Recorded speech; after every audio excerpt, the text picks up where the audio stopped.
Alhamdulillahilladzi 'allamana bil qalami wal bayan.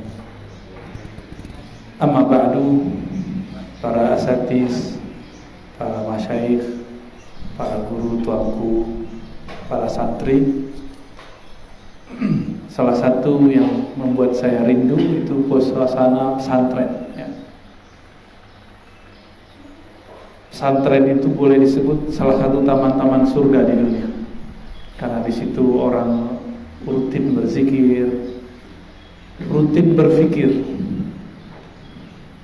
Tapi belakangan beberapa pesantren, surau, madrasah sudah talak 3 dengan surau. Surau itu zikir, madrasah itu fikir. Akhirnya santri pintar berfikir, kritis, tapi kurang berzikir. Talak 3. Maka muncullah ustadz-ustadz tamatan madrasah, tamatan pesantren, tamatan zawiyah, dayah, melarang santrinya belajar zikir. Itu kan mulai muncul aneh. Itu keanehan yang muncul. Dan yang lebih aneh lagi, dulu sudah didik oleh gurunya di pesantren bermazhab Syafi'i, berakidah Ahlussunnah, bertasawuf, dikirim ke luar negeri, pulang-pulang melawan guru. Ciri-ciri seseorang khasarah, rugi, dia melawan gurunya sendiri. Berbeda boleh gak?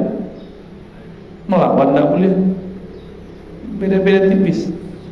Jangan ditanya, aku berbeda dengan guru aku Syekh Ali Mustafa Yaqub dalam beberapa hal, tapi jangan ditanya cinta aku ke beliau.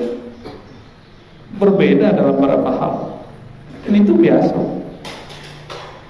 Guru murid Imam Malik punya murid paling cerdas, Imam Syafi'i. Itu berbeda nggak dengan gurunya? Itu biasa. Jadi terima kasih Buya sudah mengajarkan adik-adik kita santri perbedaan yang indah, ya, itu nikmat luar biasa. Imun kecerdasan, kekuatan kecerdasan itu ada karena bantingan perbedaan. Jadi tunjukkan perbedaan.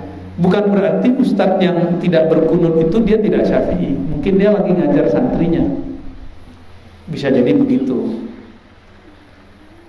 Bisa jadi ada yang berzikir keras, berzikir lembut. Itu seperti Imam Syafi'i. Beliau menzahirkan zikir, itu lagi ngajar murid. Kalau muridnya sudah hafal, langsung disirkan. Ya. Taib.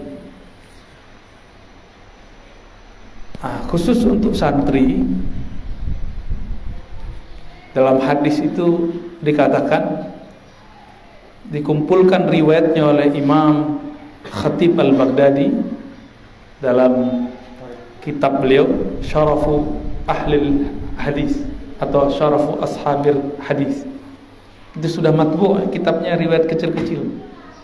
Al-Khatib Al-Baghdadi beliau ahli hadis, hafiz, dan di zamannya beliaulah yang paling banyak hafal.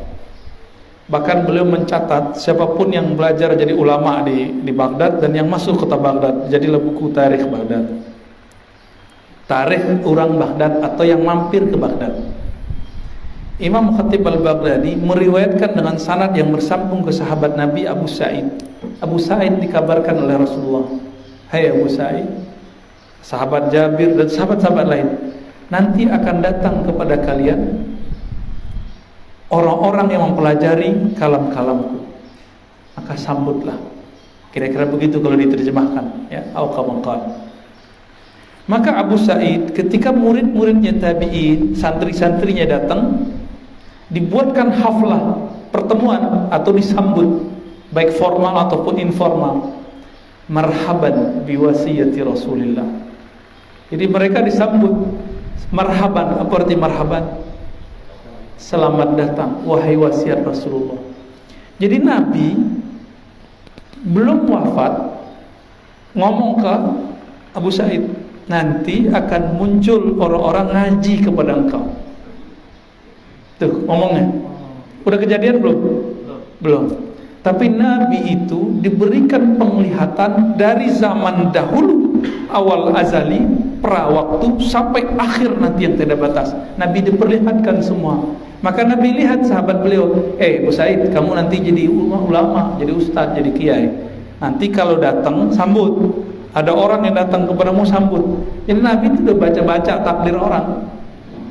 Tanabbuk namanya, yukhbir bima sayaqa, mengabarkan apa yang akan terjadi. Terjadi nggak? Terjadi.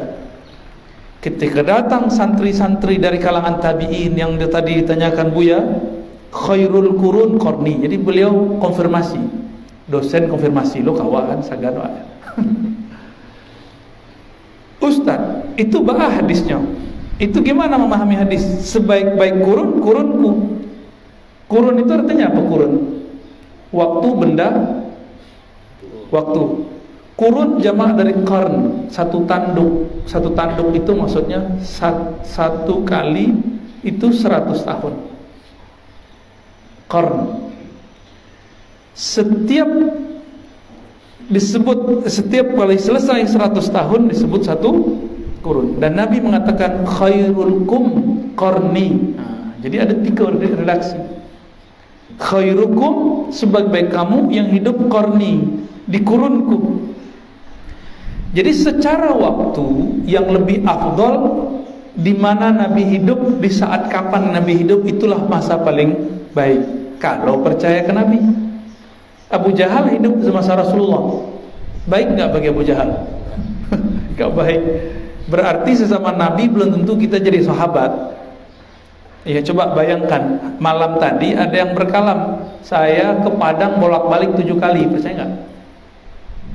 Dalam waktu 1 jam, percaya nggak? Nggak percaya kan? Ente kazim, ente dajjal. Sama, di zaman itu Abu Jahal, Abu Lahab nggak percaya, tapi Abu Bakar percaya. Semoga kita termasuk pengikut-pengikut Abu Bakar itu. Amin. Ya, makanya Nabi itu kalau hadir sekarang antum belum tentu jadi pengikutnya. Sama Al-Mahdi itu kalau hadir sekarang belum tentu percaya sama Al-Mahdi. Belum tentu. Ya, walaupun sudah hafal arba'in ya. Baru hafal arba'in lebih lagu. Biasa aja. Hafal alfiyah santai aja. Nggak ada kewajiban kita harus hafal ini dan itu. Yang wajib itu tadabbur, afala yatadabbarunal Quran, ta'aqqul, afala ta'qilun, ya. Berakal.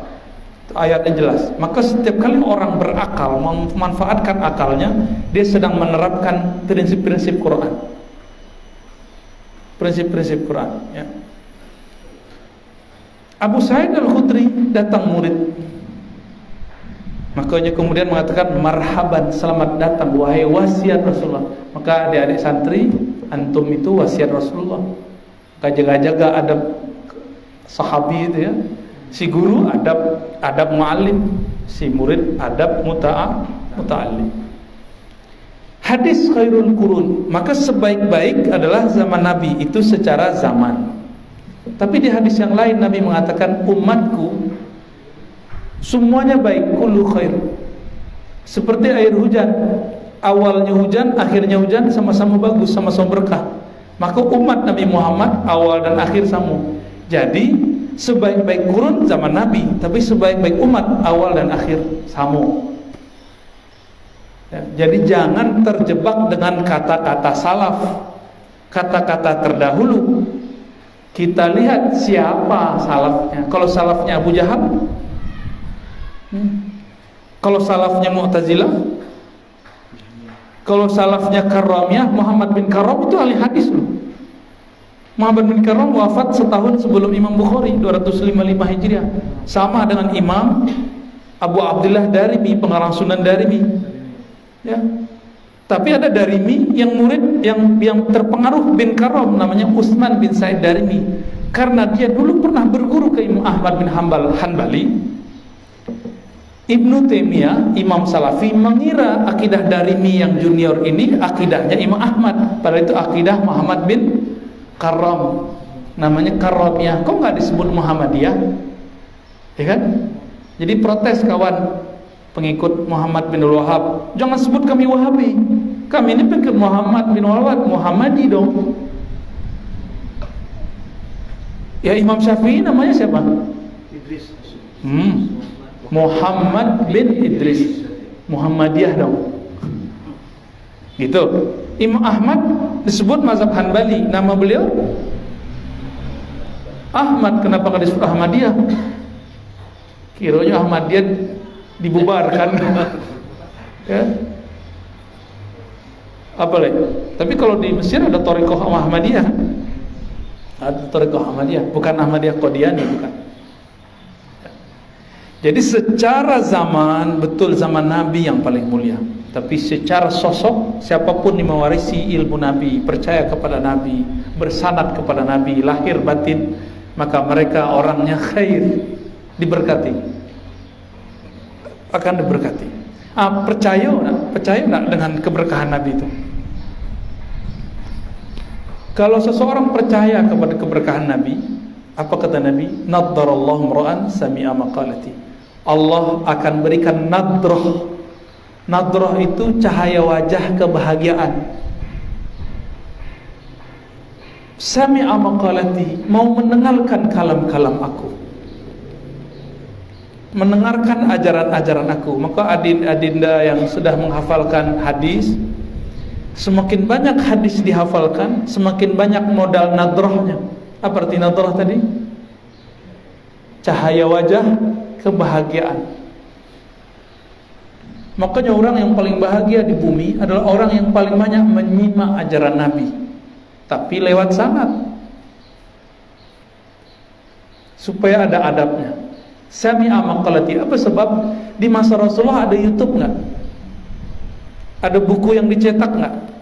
Ada terjemahan nggak? Ada rekaman nggak di masa Rasul? Nggak ada. Maka di zaman itu kalau ada hadis sami'a, itu pasti hadara. Jadi kalau diterjemahkan, labudda an nashrah syarhan kamila. As-sama' yani hudur fi majalisi warasatil anbiya. Jadi di zaman kita yang sudah terpisah dengan Nabi 14 abad, hampir 15, ya 1442 udah masuk 15 ya. Di masa seperti ini, maka klaim mengatakan saya ikut sunnah Nabi, saya ikut Nabi, buktikan, hadir nggak ke majelis orang yang mempunyai sanad kepada Rasulullah? Si gurunya hadir nggak dengan kepada orang yang hadir di majelis yang mewarisi hadis-hadis Rasulullah? Terus begitu, maka hadir pengajian itu sendiri pun ada sanadnya. Maka dulu kami meriwayatkan dari guru kami hadis memandang Rasulullah, musalsal bi ru'yatin Nabi. Ya, maka sahabat mengatakan aku memandang Rasulullah. Kata tabi'in aku memandang orang yang memandang Rasulullah. Kata tabi'in aku memandang orang yang memandang terus sampai zaman sekarang.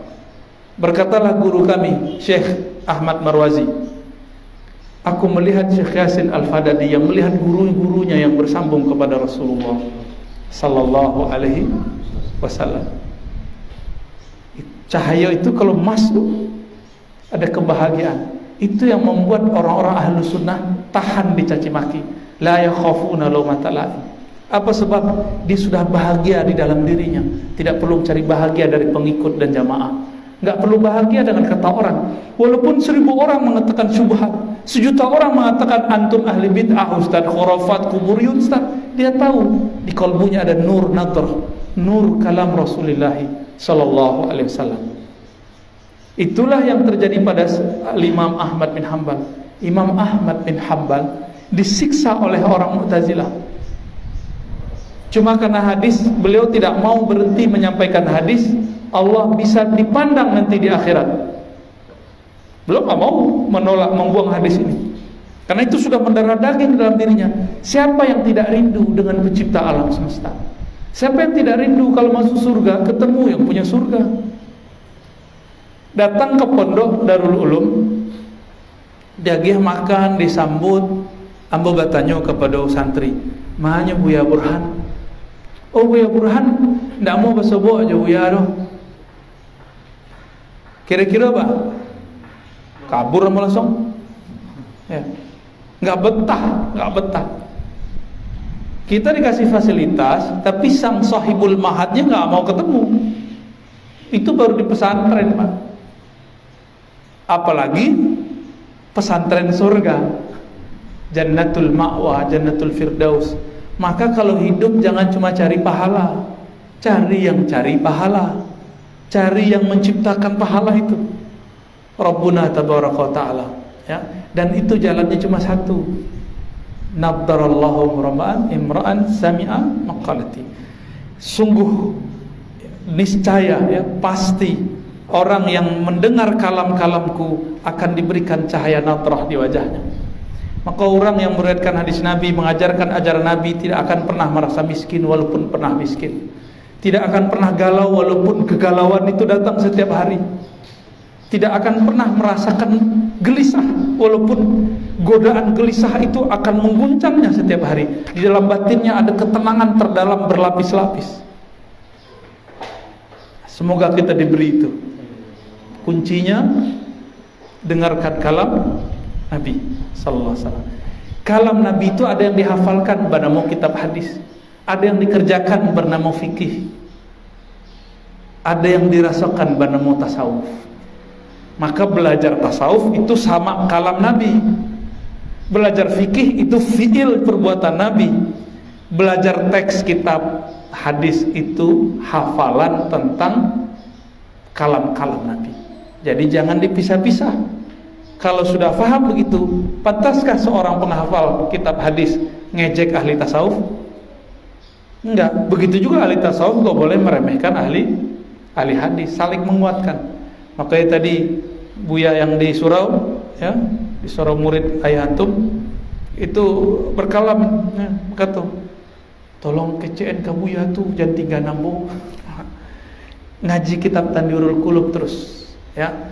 Maka adik-adik yang mau pengen dengar satu aja yang baca hadis arba'in nomor pertama. Apa?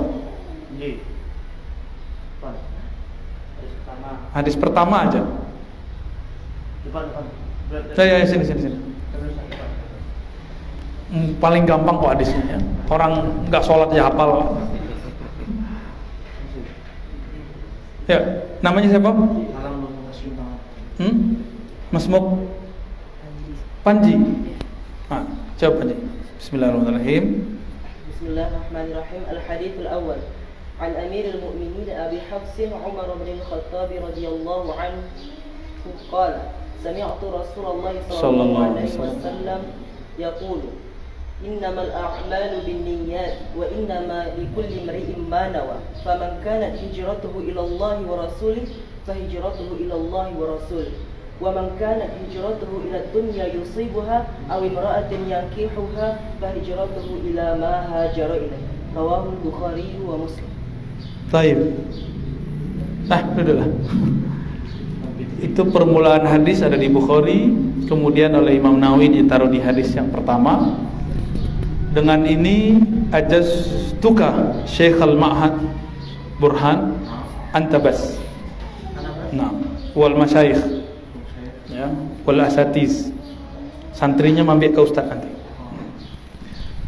Kama ajazani masyayikhi Syekh Ahmad Marwazi, Abdul Rabb Nazari, Zakaria Al-Halabi, Abdul Mun'im Al-Ghummari, an Syekh Yasin Al-Fadani بأسانده إلى المصنف الإمام الفقيه المحدث الحافظ الصوفي زكريا بن شرف النووي. قبلنا وإياكم ما شاء الله. الفاتحة. بسم الله. Ya. Nah, nanti dia minta ijazah ke seustadnya, ya. Nanti sanadnya berkirim, ya. Demikian dari kami, kita ke Suroleh, ya. Masih ada yang bertanya. Oh iya, fadal. Sampai jam berapa? Masih kekejar. Kan ke surau antum? Iya, nanti setengah jam lagi. Oke. Nanya ke Buya salah. Ke Buya Burhan saya nanya. Ada gini Ustaz, penguatan. Sepertinya anak-anak kita yang di aliannya agak ragu-ragu dengan apa yang telah ada sama dia. Sehingga kan lebih mencintai yang ada ada kegiatan-kegiatan di luar, di kuliah-kuliah di luar, seakan dia pernah bergabung dengan yang di luar itu, sementara di sini kita programnya alhamdulillah ini terjadwal kan. Artinya kan saya sering katakan bukan berarti kita yang di sini itu nggak kalah dengan orang yang di luar gitu kan, sering seperti itu. Buktinya hari ini untuk anak alia yang tamat itu kita berapa? 89, MTS 98. Nah, kemudian yang alia baru lebih kurang 15 orang yang daftar di sini. Kasih semangatnya bagaimana? Oke. Mau nggak biar kayak pesantren lama tapi dapat ilmu baru juga? Ngajinya kitab fikih, kan ada fikih madrasah. Tapi pakai kitab. Gak usah baca yang madrasah, nanti kan pengulangan ngapain? Jadi ngajinya matan takrib, nanti di-compare dengan buku dari kementerian, dan itu lebih cakep, lebih bagus, lebih asli. Jadi tetap ngaji kitab. Itu akidah, pakai akidah kitab Jauharatul Tauhid, misalnya Kifayatul Awam, Sanusi. Jangan pakai kitab Tauhid Saleh Fauzan. Main-main antum sama akidah santri. Itu amanah semua kiai-kiai, buya-buya, tuanku-tuanku, tengku-tengku, tuan guru di pesantren. Hati-hati, jangan coba-coba main-main cuma karena kita punya janji dengan sang pemberi derma untuk lalu merubah. Tanggung jawab dunia akhirat. Tanggung jawab dunia akhirat. Ya, dan ambo yakin di siku aman lah ya. Mulai Ustaz. Jadi ngajinya tetap buku akidah akhlak, tapi kitabnya pakai kitab. Coba kita ngaji, jadi nggak usah terjadi pengulangan, waktunya akan efektif, nggak ada stres santri. Jadi waktunya lebih banyak ngaji, dan ngaji itu asik. Kalau ke buku Latin tuh nggak asik kan? Buku Latin ini jadi kurang sakral, karena emang image kita sudah begitu. Ngapain pakai bahasa Arab, buku bahasa Arab yang sudah terbaru itu? Pakai bahasa Arab yang asli. Bukunya Imam misalnya Matan Ajurrumiyah ya, itu lebih dahsyat. Imam Sanusi itu di akhir kitabnya, kitab akidahnya, itu mendoakan siapa saja yang membaca kitab itu agar husnul khotimah mati dalam la ilaha. Maka guru-guru kami mengatakan siapa yang mempelajari akidah Sanusiyah, insya Allah mati husnul khatimah dalam la ilaha illallah. Kalau buku yang kini itu proyek, silakan di-compare. Jadi jangan dibuang kurikulum kementerian, kan kementerian itu sebenarnya niat mereka untuk menjaga kualitas. Kalau pakai kitab kualitasnya kira-kira gimana? Berkali lipat kan? Jadi silakan tetap ada buku itu di-compare saja. Nah, jadi kayak buku pendamping, jangan kitab jadi pendamping. Dan paling lucu di pesantren di Sumatera Barat ya, ngaji yang dari Kementerian Agama di jam utama, ngaji kitab-kitab sore, santri lah ngantuk-ngantuk ya, digilir aja, santai aja ya. Nah, itu pintar-pintar guru lah, sehingga nanti ketika ada audit, ada akreditasi itu jadi ada kitab, ada muncul dua-duanya. Antum jadi mujtahid tuh, jadi mujadid dalam dunia pendidikan nanti. Dan kabar gembiranya, pesantren-pesantren di berbagai wilayah se-Indonesia itu sudah boleh membuat ma'had ahli setingkat sekolah tinggi. Dosennya nggak perlu sarjana, sebab pesantren itu sudah sarjana. Ketika dikasih ijazah itu sudah wisuda itu. Cuma kan kualitasnya dari zaman ke zaman merosot secara zaman, secara person belum tentu. Siapa tahu sekarang lebih bagus dari santri sebelumnya. Kami meyakini itu. Secara person dulu sahabat terbaik, kemudian merosot, nanti naik lagi. Begitulah terus. Dan ini zaman mau naik, makanya sekarang mendapatkan ilmu mudah. Bisa dari YouTube, bisa dari Google, bisa dari. Maka ustadz-ustadz harus melek teknologi. Sekolah keren itu bukan berarti punya infokus, proyektor, bukan. Sekolah bagus itu yang bisa baca literatur yang berat-berat. Sepakat ya, Bu ya? Infokus gagah, tapi pulang-pulang dari kampus kalah lo di anak kelas terakhir baca kitab, baca buku. Nah, itu perasaan beliau ketika ngampus. Ya, Bu ya? Dulu baca kitab, Masya Allah, bisa di-i'rab 3 kali jalan. Teks tuh dijelaskan status hukum, cara bacanya tiga cara. Kini ragu-ragu baca kan. Jadi mohon maaf orang kampus, kadang-kadang ngampus bagi santri tidak selalu baik. Nah, negeri kita, negara kita lama fasilitasi. Jadi selama ini yang ada cuma SD, SMP, SMA, kampus. Sekarang udah ada madrasah, ibtidaiyah, sanawiyah, aliyah, ma'an ali. Tapi syarat ma'an ali harus sekian tahun dulu madrasah. Semoga nanti ini wujud nanti ada ma'an ali seharusnya. Studi bandingnya bulan Juli ke Aceh insyaallah. Ke Aceh ya? Ini kan Juni. Langsung ke Aceh. Iya langsung lah. Antum kan punya sanad ke situ kan? Ya. Saya mau cerita tentang sanad ya. Jadi orang itu akan merasa berkeluarga kalau faham sanad gurunya. Akan beradab ketika ketemu murid dari guru-gurunya atau kawan dari guru-gurunya di luar. Salah satu pesan-pesan dari masyayikh ahli hadis dari dulu, kenali sanadmu, berhati-hatilah di luar ketika ketemu ulama selain guru-gurumu. Apa sebab? Guru kita punya guru, contoh dulu siapa pendiri Darul Ulum sih kok? Tengku siapa? Tengku Abdul Rauf berguru ke Abun Tanah Merah. Beliau siapa namanya? Iya, Abun Tanah Merah namanya. Ke Abuya Tanah Syekh Wali. Nah, Abun Tanah Merah belajar dengan Muhammad Wali Fahimi, Sunda Wali. Oke. Sunda Wali, Syabdul Wani. Syabdul Wani. Syabdul Wani langsung di Jabal Kubais. Antum catat nggak itu? Ya. Tulis Tan. Ya. Mahal itu infonya. Itu torikotnya itu. Ngaji kitabnya. Darul Ulum. Syekh Mudawali. Syekh Mudawali ya. Syekh Mudawali ngambil sanadnya ke Syekh Muhammad Jamil Jauh salah satunya. Nah, Syekh Jamil Jauh ya? Berarti antum sebelum ke Aceh ke Jauh dulu.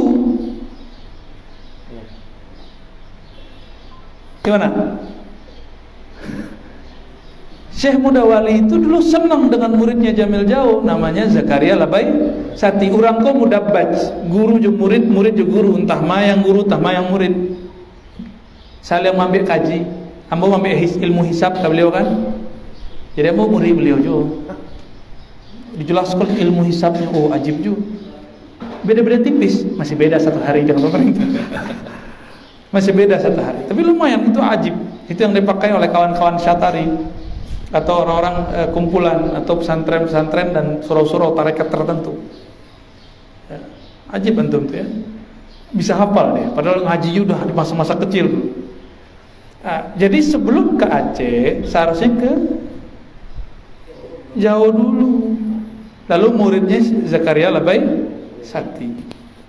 Zakaria Labai Sati punya murid ayah beliau. Jauh-jauh cari wali di samping rumah.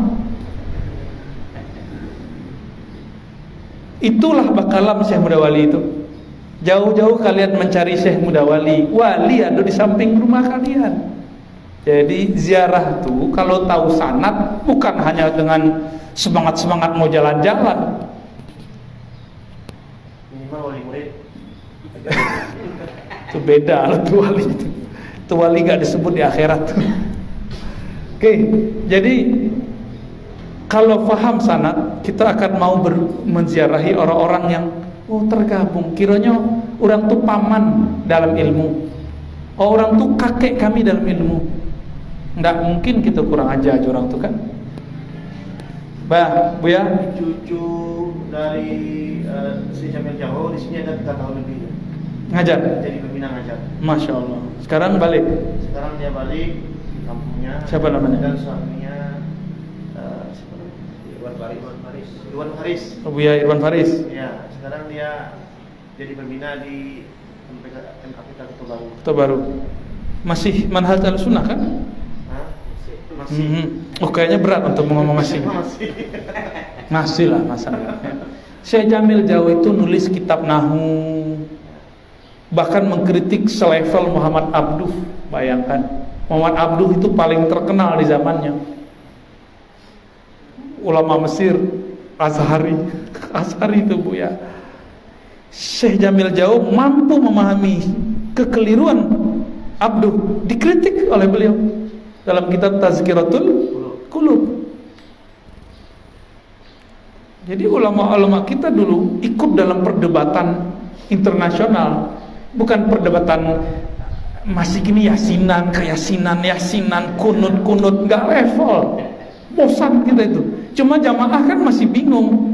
Jadi kita harus membedakan, Buya, Ustadz tuh jangan stagnan dengan persoalan masyarakat di lapangan. Tetap yang kayak gitu kita layani. Makanya kemudian ada yang komen-komen, hari gini masih bahas begituan. Ya orang ini dia sok ya. Orang ini terpisah, alien. Nggak nyatu sama umat. Umat punya masalah begini ya jawab. Tapi seorang ustadz harus punya waktu sendiri untuk bermuzakarah sendiri. Bareng-bareng. Jadi harus ada nanti majelis para asatidz bermuzakarah. Dulu Syekh Jamil Jawa begitu, Syekh Zakaria Labai ngumpulin guru-guru ngaji baca kitab sama-sama masyayikh.